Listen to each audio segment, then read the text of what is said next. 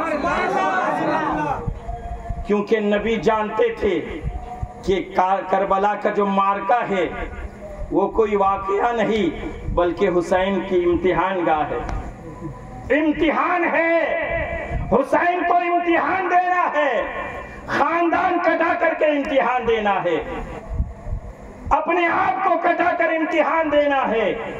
اور دنیا کا کوئی بھی باپ یہ دعا نہیں کرے گا کہ میرے بیٹے کا امتحان ٹل جائے، نہیں کرے گا۔ باپ جانتا ہے بیٹا جب جب امتحان دے گا تب تب کامیابی کی منزلوں کو طے کرے گا۔ نبی جانتے تھے، علی جانتے تھے، فاطمہ جانتے تھے کہ حسین کا امتحان ہونے والا ہے، اور امتحان جتنا سخت ہوگا، جتنا امتحان بڑا ہوگا، جتنا امتحان عظیم ہوگا، اتنا ہی حسین کا مرتبہ بلند ہوگا، اتنا ہی حسین عظیم ہوں گے۔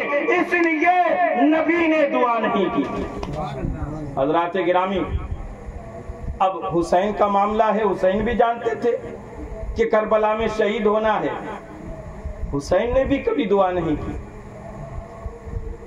حسین تو مستجاب الدعوات تھے نا، حسین تو بہت بڑے عبادت گزار کا نام ہے، کبھی بھی تہجد کی نماز تک نہیں چھوڑا،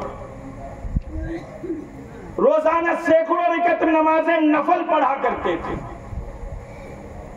اور عبادت سے اتنی چاہت تھی، عبادت سے اتنی محبت تھی، نماز سے اتنی محبت تھی کہ صرف یہ نہیں کہ زندگی میں نماز پڑھی ہے، بلکہ کربلا کے میدان میں حسین نے جب آخری سجدہ کیا ہے وہ بھی نماز کی حالت میں کیا۔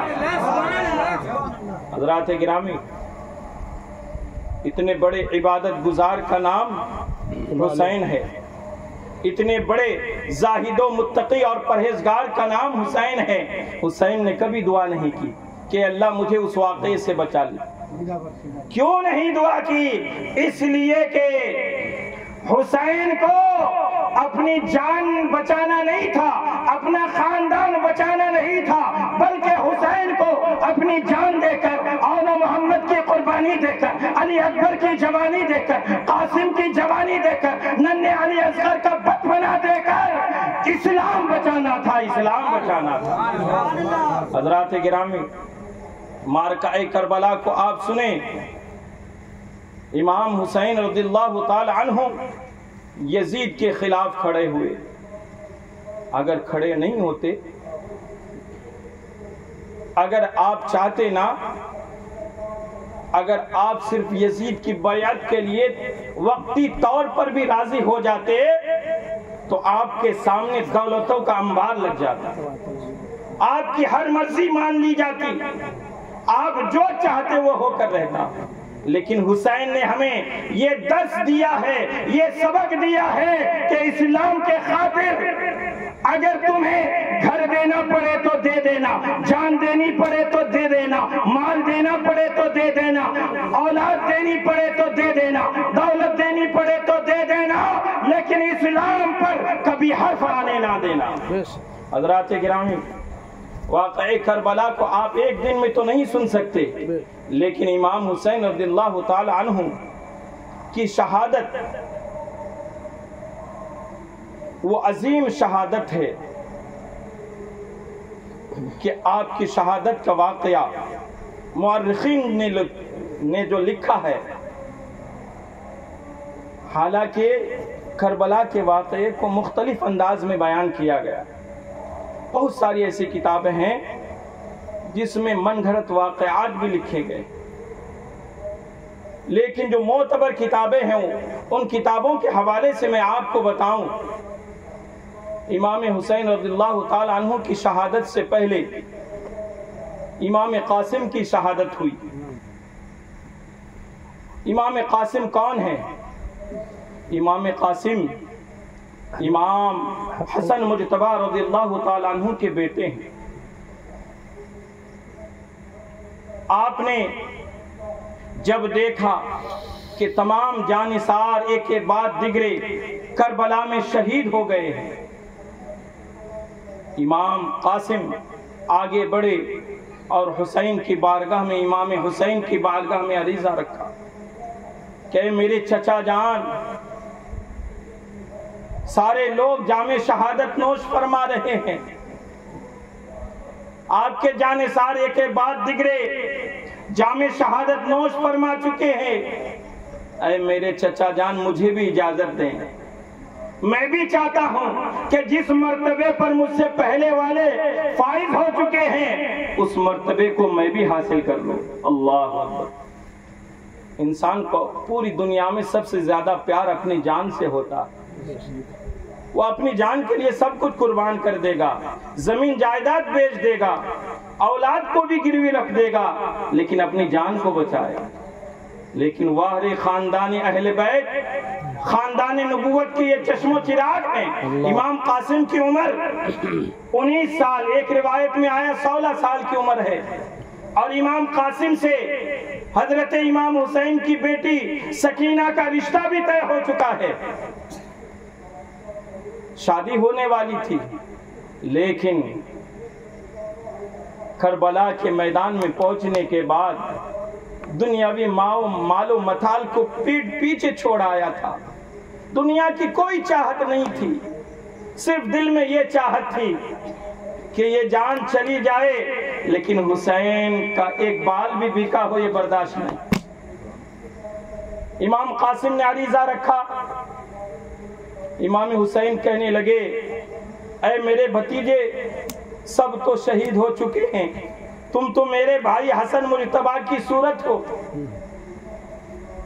میرے بھائی کی یاد آتی تھی تو تمہاری صورت دیکھ لیا کرتا تھا. تصویر حسن کا نام قاسم ہے. تم چلے جاؤ گے تو میں اپنے بھائی کو کس طرح یاد کروں گا. حضرات گرامی، ایک روایت میں تو وہ چٹھی والی بات ہے جو مولانا صاحب نے بیان کیا، لیکن جو میں روایت بتا رہا ہوں اس میں اس کا تذکرہ نہیں ہے.